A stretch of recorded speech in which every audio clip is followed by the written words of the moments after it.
Le pitch deck, c'est la partie vente de votre projet. C'est ce qu'on appelait un petit peu la partie marketing.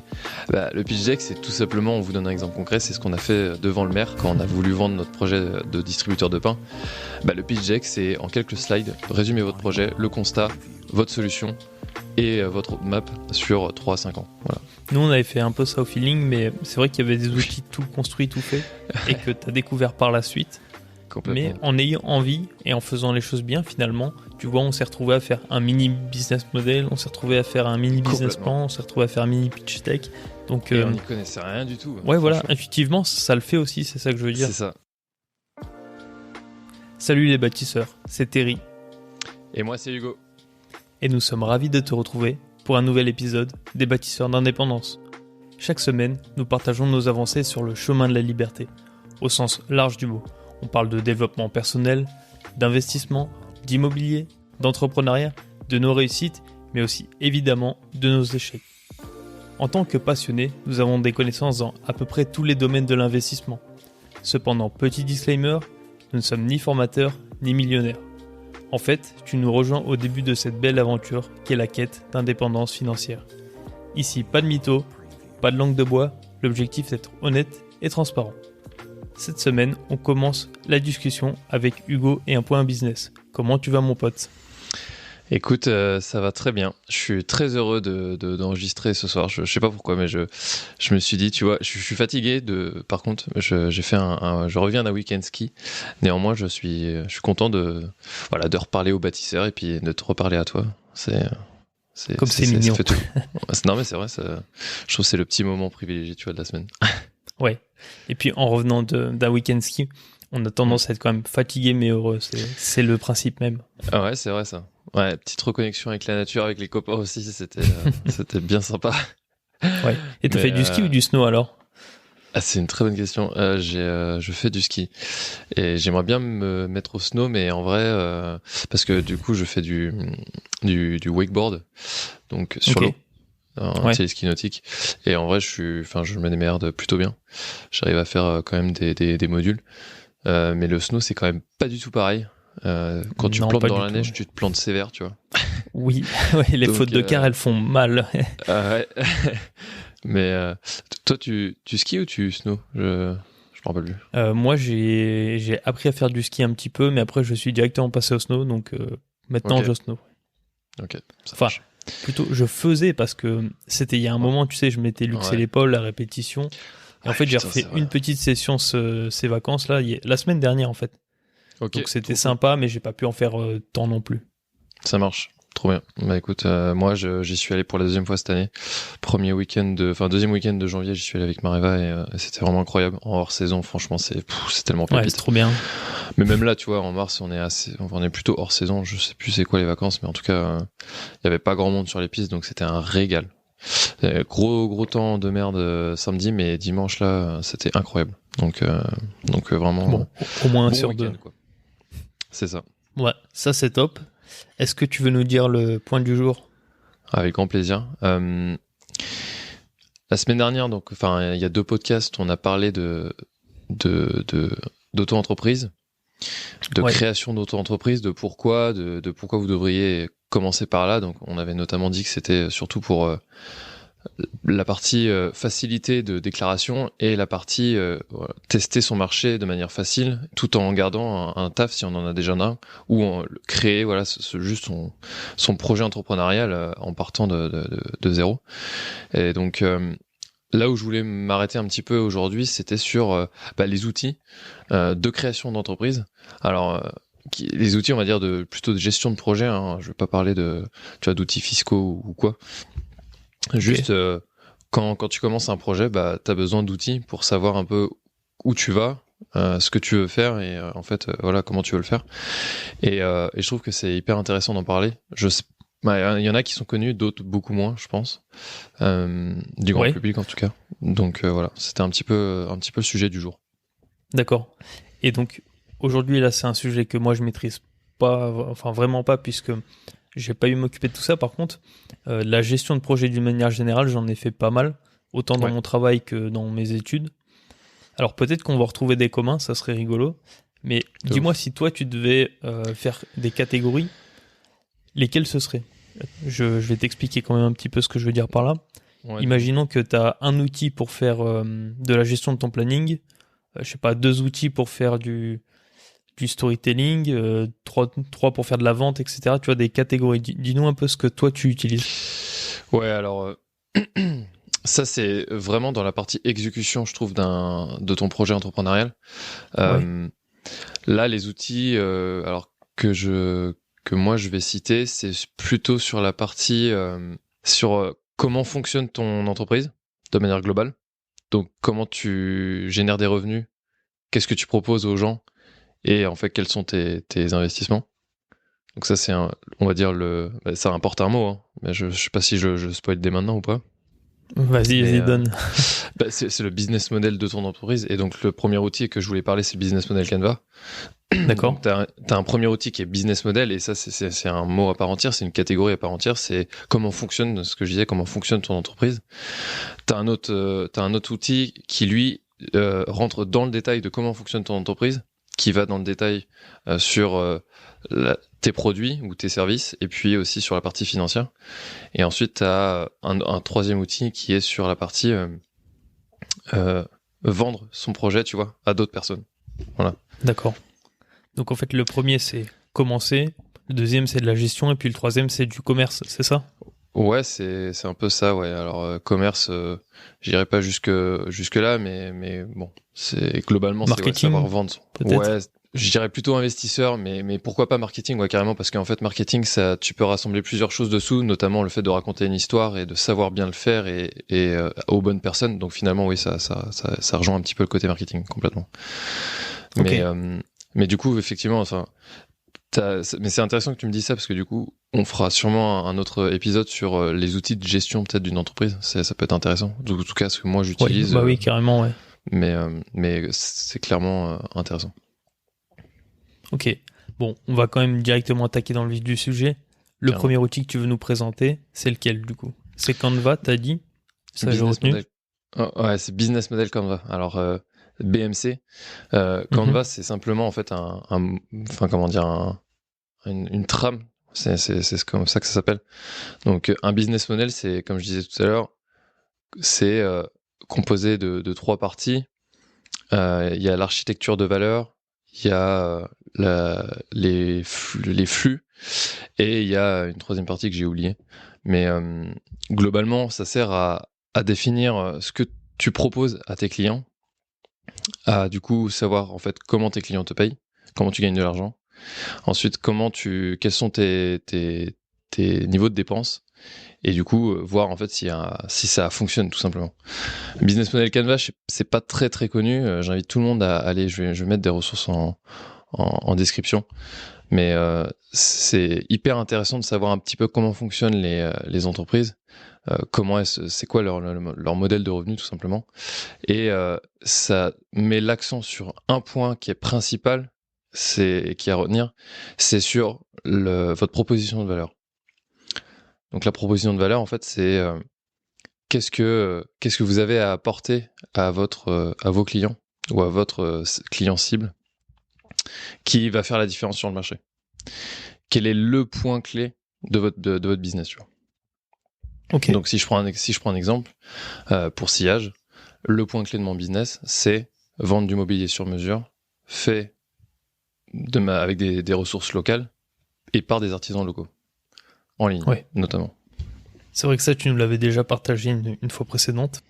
Ouais, sûrement. Ouais. Donc si je fais un petit résumé de ce que tu viens de dire, le business model, ça se fait avant l'entreprise, en fait, avant de créer l'entreprise. C'est ça. Pour identifier ce que tu as de vendeur, plutôt que de vendeur, ce que tu as de particulier pour ton marché. C'est ça ? Complètement. Ok. C'est ça. Très bien. Et du coup, donc le business model, tu peux le faire de plein de façons différentes. Quel est l'avantage de le faire sur Canva ? Alors, c'est le fait de dire business model Canva, c'est pas du tout l'outil Canva. Oui, d'accord, ok. C'est intéressant que tu fasses les. C'est bien que je me sois trompé parce que ouais, en fait, Canva, c'est une application qui est hyper connue. Du coup, je me suis dit que c'était ça. Et que j'utilise énormément pour tous mes projets parce que c'est hyper pratique.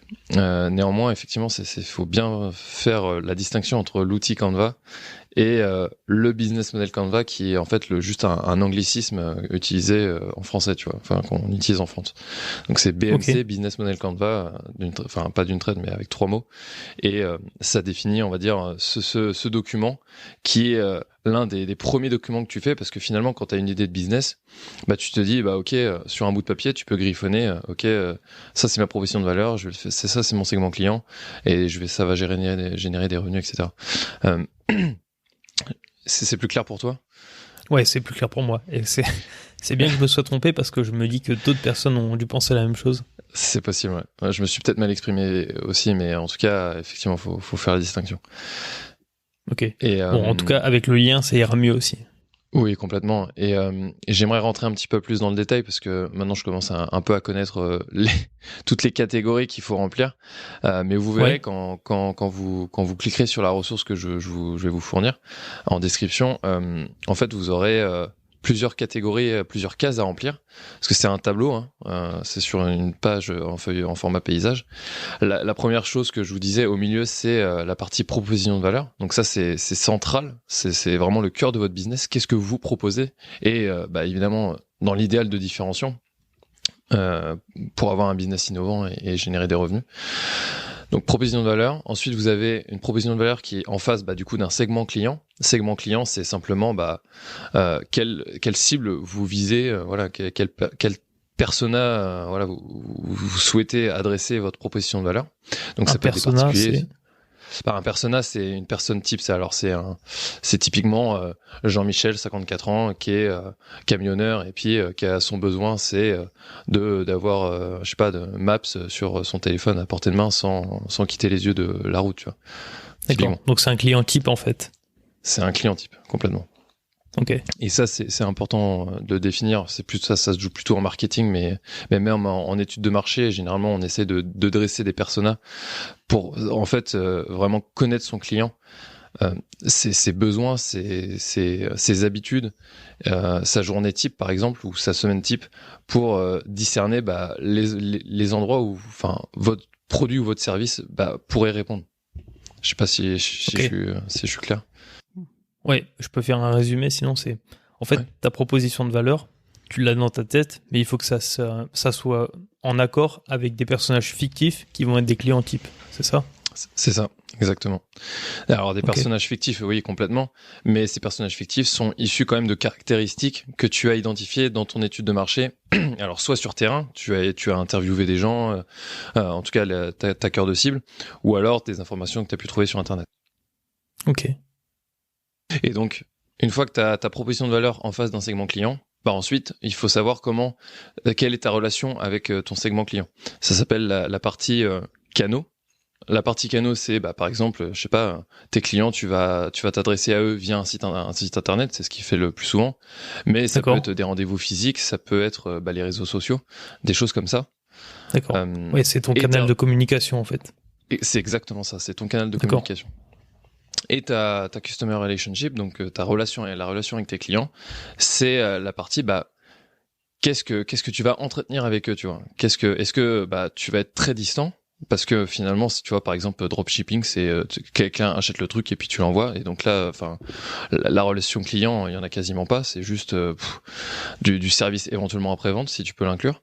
Mais moi, typiquement pour sillage, la relation que j'ai avec mes clients, c'est une relation dite personnalisée, parce que je les accompagne, tu vois. Derrière, il y a de l'accompagnement. C'est un peu l'idée. Ouais.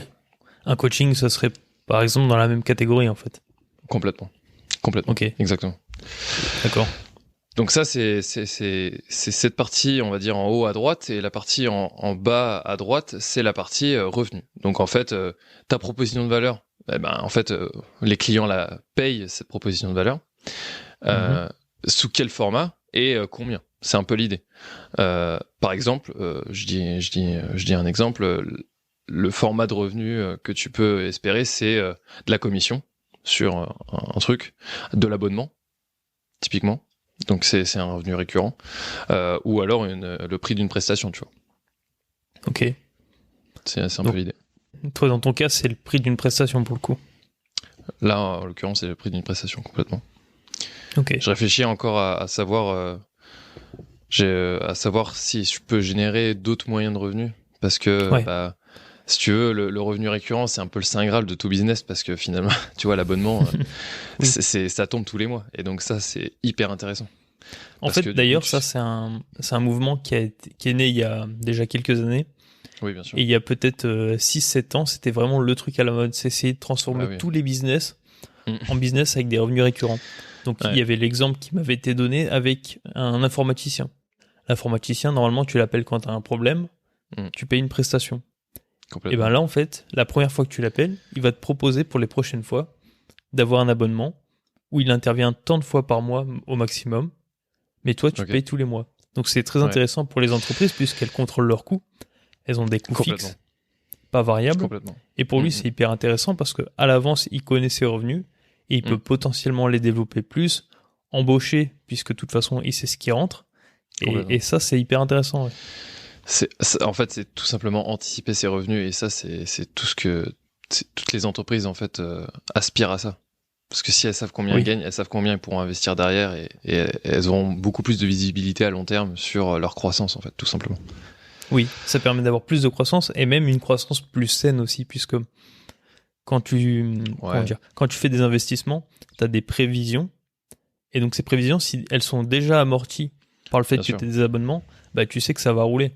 Alors que on ne sait pas, demain, un de tes clients, il a pas besoin de toi ce mois-ci, bah, tu as une perte et que du coup, tu vas peut-être avoir du mal, tu vas devoir taper dans la trésorerie. Il y a des modèles de revenus qui marchent à la prestation ou autres qui en fait marchent aussi très très bien. Donc Oui, bien faut sûr. pas croire que selon notre discours, on dit que l'abonnement c'est ce qu'il faut absolument faire pour votre business. On dit simplement que c'est un modèle de revenu qui est hyper intéressant pour les entreprises parce que ça permet de gagner en visibilité sur le long terme et donc sur les investissements futurs. Néanmoins, il existe des dizaines, des centaines de modèles de revenus différents qui peuvent fonctionner. Tout dépend de ce que vous voulez faire, tout simplement. Ouais. Et puis c'est aussi des histoires de mode. Hein. Faut pas oublier ça. Oui. C'est que, en fait, dans tous les domaines, il y a des grands noms qui vont proposer des choses et du coup tout le monde va les copier. Et puis après, il y a un nouveau visionnaire qui va faire autre chose et tout le monde va le copier à son tour. Et ça, c'est aussi un peu des modes. Et il y a 5-6 ans, comme je te dis, plus que ça, il y a 6-7 ans, c'était vraiment la mode de dire il faut des abonnements, il faut des abonnements. Un peu toujours aujourd'hui quand même. Tu verras beaucoup d'abonnements, beaucoup de prestations sous forme d'abonnement. Typiquement, j'en entendais parler, tu vois, la semaine dernière, je crois, des artisans. Une boîte, en fait, tu payes une sorte d'assurance à une boîte et si t'as un problème dans ton logement, et ben en fait, t'as un artisan en 2-2 qui vient réparer, quelqu'un, tu vois, qui vient régler ton problème. D'accord. Et tu payes juste un abonnement, donc c'est révolutionnaire aussi. Enfin, moi, je trouve le business hyper intéressant. Mais c'est clair, ouais. Mais du coup, en fait, tu peux l'adapter à plein de choses, quoi. Même à l'artisanat. C'est ça qui est marrant. Du coup, ça c'est pour la partie, on va dire, de droite du tableau. Et donc pour la partie de gauche, c'est un peu plus facile parce que là c'était un peu technique. Vous avez vos activités clés en haut à gauche. Les activités clés, c'est simplement en fait votre métier, tout simplement. Moi, sillage, c'est la conception de meubles, la fabrication. Alors plus maintenant parce que je fais sous-traiter la partie fabrication, mais avant c'était quand je faisais moi-même, c'était fabrication. Et voilà, donc c'est un peu l'idée. Et ensuite, en dessous de tes activités clés, tu as tes ressources clés. Et là, c'est tout ce qui est, on va dire, les ressources importantes et qui te permet de faire marcher ton activité. Typiquement, la ressource clé pour sillage, c'est mes connaissances à moi et mes compétences et mon carnet d'adresses, typiquement. D'accord. Mais ça va pas être, par exemple, l'approvisionnement de bois ou de métal? Et pas ça? Alors, ça pourrait être les ressources clés, ça pourrait être mon carnet d'adresses. C'est ce que j'entends par là. C'est aussi tous les fournisseurs, tu vois. D'accord. Donc, on va dire l'approvisionnement indirectement, oui. Mais c'est pas dans les ressources clés parce que les ressources clés, ça pourrait être mes stocks, par exemple, aussi. Ouais, d'accord. Mais là, en l'occurrence, c'est pas le cas. Ok, je comprends. Ensuite, t'as tes partenaires clés également. Donc là, c'est aussi toutes les, on va dire, les parties prenantes extérieures qui servent aussi à ton business et qui pourraient servir en fait soit à avoir plus de clients ou alors à que les processus de ton business soient, on va dire, se fassent dans le meilleur des conditions. Ok. Donc dans ton cas, par exemple. Bah, c'est pour être la CAPEB. La CAPEB, c'est un syndicat. Je sais pas si c'est un syndicat, non, je crois pas que c'est un syndicat. C'est un regroupement d'artisans et on en a parlé la dernière fois. Et ça, tu vois, c'est un carnet de contacts monstrueux qui, moi, me serait utile si jamais j'ai besoin on va dire, d'autres contacts. D'accord. Ok. Donc moi, j'ai pas cette image sous les yeux, mais en gros, c'est divisé en deux. T'as une partie de droite qui est sous-divisée en trois. C'est ça. Et une partie de gauche qui est de la même manière sous-divisée en trois. C'est ça. À droite, c'est plutôt le côté technique, et à gauche, c'est plutôt le côté ressources humaines. Enfin, ressources et ressources humaines. Ouais, c'est ça. Et du coup, tu vois, par exemple, dans tes ressources clés, c'est aussi, par exemple, tes salariés, si tu en as. Moi, j'en ai pas, mais ça peut être tes salariés. Et tes ressources clés génèrent des dépenses parce que du coup, le tableau n'est pas fini. Évidemment, t'as des dépenses. Si t'as des revenus, t'as forcément des dépenses. Et dépenses qui peuvent se matérialiser par de l'investissement ou par tout simplement, voilà, des coûts variables ou fixes. On en avait déjà aussi parlé. Ouais.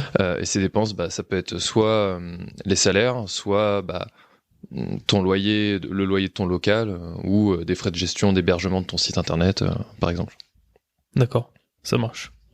Et donc, une fois que tu as fait tout ça, ça te permet d'avoir une vision d'ensemble sur ce que tu veux faire comme projet. Complètement. Et après, du coup, qu'est-ce que tu en fais de cette information ? Alors, ton business model Canva, une fois que tu sais que globalement, ton business, il peut tenir la route, parce que tu as un modèle de revenus et de dépenses qui est plutôt à l'équilibre, même dans l'idéal quand même positif. Donc, tu gagnes plus que ce que tu dépenses. L'idée, c'est de mettre ça en forme dans un document officiel qui est le business plan. On en a déjà parlé avec le distributeur de pain. On en avait fait un petit, mais en fait c'est indispensable quand tu veux mener à bien un business pour savoir à quels besoins tu réponds, quels sont tes clients, quelle est ton étude de marché, comment tu justifies la proposition de valeur que tu veux offrir à ces clients cibles. Et puis la partie la plus importante en fait du business plan qui est parce que t'as deux parties. T'as la description de ton entreprise, de ton projet avec ton étude de marché, tes produits, tes services, et t'as la deuxième partie, c'est la partie financière, ce qu'on appelle prévisionnel financier, où là ça rentre dans le détail genre vénère de combien sur un delta de 5 ans, sur un prévisionnel de 5 ans, combien tu vas générer de chiffre d'affaires chaque année, quels vont être tes investissements pour du coup éventuellement faire grossir, enfin c'est même pas éventuellement, c'est faire grossir son entreprise, quelles seront tes charges salariales, quelles seront éventuellement tes subventions, enfin voilà, quel apport au capital tu mets, quels sont aussi le coût de tes produits ou de tes services, et tout ça, ça ressemble tout ça, et ça permet de poser sur papier. Alors ce document il est fait pour le donner à des banques ou à des investisseurs. C'est aussi l'utilité de ça, parce qu'on fait pas ça pour le plaisir, on fait ça évidemment pour officialiser, on va dire, votre projet. Mais voilà. Est-ce que je suis clair jusque là? Alors t'es clair.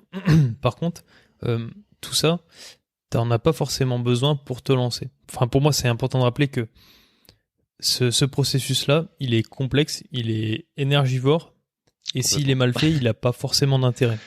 Donc sûr. si tu comptes te lancer juste à ton compte pour faire une petite activité à côté de chez toi, sans avoir besoin des banques, etc., le mieux c'est peut-être de te lancer directement, et tu verras ensuite pour essayer de récupérer des fonds.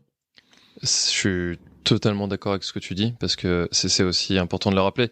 Là, les outils de l'entrepreneur, c'est un peu sur la partie vraiment création d'entreprise pure et pas activité secondaire, tu vois. Oui. Voilà, c'est important de le rappeler, mais effectivement, quand vous voulez créer une micro-entreprise pour, je sais pas, vendre des bijoux comme Terry en a parlé la dernière fois, vous n'êtes pas nécessairement obligé de faire ça, parce que vous avez déjà peut-être un vivier de clients, et vous voulez simplement en vendre plus, créer un petit site internet. Vous avez absolument pas besoin de savoir quel est votre prévisionnel sur 5 ans. Il y a vraiment pas besoin du tout de faire ça. Ouais. Et moi d'ailleurs, je l'ai pas fait pour sillage. Quand je me suis lancé, je me suis pas dit tiens, faut que je fasse un business plan tout de suite. Et ça t'aurait probablement un peu découragé de le faire avant même. Mais complètement. Et pourquoi nous on l'a fait pour le distributeur de pain? C'était parce qu'on est allé voir la mairie. On avait besoin d'un document officiel entre guillemets, d'un document écrit, papier, à fournir, qui détaillait notre projet, le pourquoi du comment, Et aussi, alors on n'avait pas fait les prévisionnels, mais notre modèle de revenu et tous les chiffres. Ouais.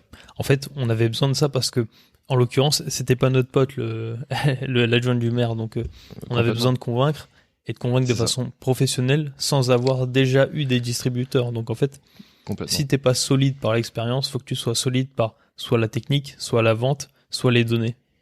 C'est ça. Ou voir les trois, quand même, c'est mieux. Ouais, ça sera encore mieux. Effectivement, le business plan, du coup, ça donne pas office aujourd'hui à détailler. D'ailleurs, on n'aura pas le temps. Ça pourrait être plus détaillé si on a envie, si vous avez envie en tant que bâtisseur pour votre projet de savoir un peu comment on fait ça. Moi, actuellement, je suis encore en train de le faire pour Sillage et c'est pas une mince affaire, quoi. Ça, et d'ailleurs, moi, j'ai quelqu'un qui m'a contacté en me disant que il aimerait bien faire justement un business plan pour aller contacter les banques pour faire un projet dans cette ère pour essayer de développer sa société actuelle. Ouais, cool. J'ai trouvé ça hyper stylé et je lui ai dit que si je pouvais, je l'aiderais. Sauf que moi, j'en ai pas fait des aussi poussés et du coup, ça me fait penser que s'il écoute toujours, il peut revenir nous voir et nous poser plus de questions, on aura plus d'infos. Ouais, qu'il n'hésite pas à utiliser le compte bâtisseur parce qu'il a dû te contacter sur ton compte perso, non ? Ouais, voilà, c'est pour ça. Ouais, moi, je gère le compte bâtisseur plus souvent, donc qui pose la question et à ce moment-là, je lui répondrai s'il a des questions. Bon, voilà. En tout cas, en tant que deuxième outil, et c'est quand même important si vous comptez vous lancer à plein temps dans ce projet-là, et j'insiste sur le à plein temps, c'est que faut que votre projet il soit rodé de chez rodé. C'est-à-dire que votre business plan, faut que ça soit votre sixième sens, faut que ça soit une partie de votre corps, faut que vous y pensiez H24 et que vous y reveniez. Un business plan, ce que moi j'ai appris, c'est que ça se fait pas en un jour, ni en un mois, ça se fait sur la durée. Et un business plan, d'ailleurs, c'est un outil c'est une sorte de dashboard qui vous suit toute la vie de votre entreprise s'il est bien fait. Puisque ça sert de KPI, d'indicateur. Par exemple, à un an, vous pourrez comparer ce que vous aviez prévu il y a un an avec les chiffres réels que vous avez. Donc c'est aussi d'où l'importance, tu vois, de faire un bon business plan. J'avais lu des livres qui parlaient de business et justement en fait le premier conseil c'était ne passer pas trop de temps sur ce business plan. Et du coup là t'entendre dire le contraire ça ça me fait un petit peu sourire. Ouais. Mais en fait il faut comprendre pourquoi il y avait ça dans ces livres, c'est parce que dans les écoles de commerce t'apprends à faire ça et finalement les gens n'arrêtent pas d'en faire et ils se lancent jamais. Donc, c'était pour faire la balance entre les deux. Alors, évidemment, mais complètement. Ça dépend de plein de personnes. Effectivement, faut bien préciser aussi que ça, c'est pas une excuse pour ne jamais se lancer et qu'il faut que votre business plan soit parfait parce qu'il le sera jamais. Néanmoins, si vous avez des bons contacts et un bon entourage, vous le faites relire et ça, il vous challenge. Et moi, c'est ce que je fais actuellement. J'ai la chance d'être dans un écosystème d'entrepreneurs qui ont déjà fait plein de business plans dans leur vie et qui peuvent me dire, écoute, là, ça tient pas la route ou là, tu pourrais faire autrement. En fait, c'est prévoir avant de faire et de se tromper. Exactement. Moi, je suis un peu comme ça. Je sais que toi, t'es pas trop comme ça. C'est pour ça aussi que, ça peut te paraître un peu extrême. Néanmoins, moi, je suis très, très planificateur. J'aime beaucoup savoir, savoir ce qui va se passer à l'avance, pas savoir ce qui va se passer, mais en tout cas, limiter les risques et maîtriser un petit peu ce côté, risque, tout simplement. Ouais, je comprends. C'est pour ça que t'essayes de faire le maximum avant d'être directement dans le projet. C'est ça, exactement. Mais tu vois, typiquement, vous pouvez commencer avec une micro-entreprise comme moi avec Sillage, faire votre business plan après parce que vous savez que ça marche, vous avez eu votre proof of concept et ensuite lancer votre société. Ça peut être un modèle, tu vois. Mais tous les projets sont différents. Et en vrai, moi, c'est celui que je conseillerais parce que ce serait dommage de s'arrêter avant d'avoir au moins essayé, tu vois. Bien sûr. Et en fait, comme c'est lourd à créer, ce business model, j'ai peur que ça fasse ça pour la plupart des gens, malheureusement. En tout cas, c'était très complet. C'était très complet. Et puis, juste le dernier outil, mais de toute façon, il est pas très long. Le pitch deck, c'est la partie vente de votre projet. C'est ce qu'on appelait un petit peu la partie marketing. Le pitch deck, c'est tout simplement, on vous donne un exemple concret, c'est ce qu'on a fait devant le maire quand on a voulu vendre notre projet de distributeur de pain. Le pitch deck, c'est en quelques slides, résumer votre projet, le constat, votre solution et votre roadmap sur 3 à 5 ans. Voilà. Là, en Très l'occurrence, bien. on n'avait pas fait ça nous dans les détails, mais un pitch deck, vous verrez les liens en description, c'est fait pour vendre votre projet à des investisseurs principalement, pour pouvoir qu'ils investissent dans votre projet. Bon, très bien. Nous, on avait fait un peu ça au feeling, mais c'est vrai qu'il y avait des outils tout construits, tout faits, et que tu as découvert par la suite. Mais en ayant envie et en faisant les choses bien, finalement, tu vois, on s'est retrouvé à faire un mini business model, on s'est retrouvé à faire un mini business plan, on s'est retrouvé à faire un mini pitch deck. Donc, et on n'y connaissait rien du tout. Ouais, voilà. Intuitivement, ça le fait aussi, c'est ça que je veux dire. C'est ça. Intuitivement, ça le fait, et ça veut encore une fois pas dire que c'est une excuse pour pas vous lancer si vous maîtrisez pas ces outils. Je vous les partage aujourd'hui parce que je considère que c'est indispensable à bout d'un moment quand tu veux devenir entrepreneur, mais tout le monde ne veut pas devenir entrepreneur et tout le monde, par exemple, pourrait prétendre à avoir un side business, tu vois. Donc, ouais, c'est clair. Donc c'est pas un requis, mais c'est on va dire un incontournable. Ça fait partie de la boîte à outils, quoi. Exactement, ça fait partie de la boîte aussi. Ok, et ben merci à toi pour ce partage. D'en reparler. Est-ce que tu veux dire un petit mot pour la fin ? Avec plaisir. Moi, je vous dirais qu'il ne tient qu'à nous de bâtir notre indépendance. Alors, on te retrouve la semaine prochaine pour continuer l'aventure. Pense à liker et à commenter si tu souhaites soutenir la chaîne. Et aussi, si tu connais quelqu'un en quête de liberté comme nous, partage cet épisode des bâtisseurs d'indépendance. D'ici là, continue d'évoluer et d'investir. La bise. Ciao.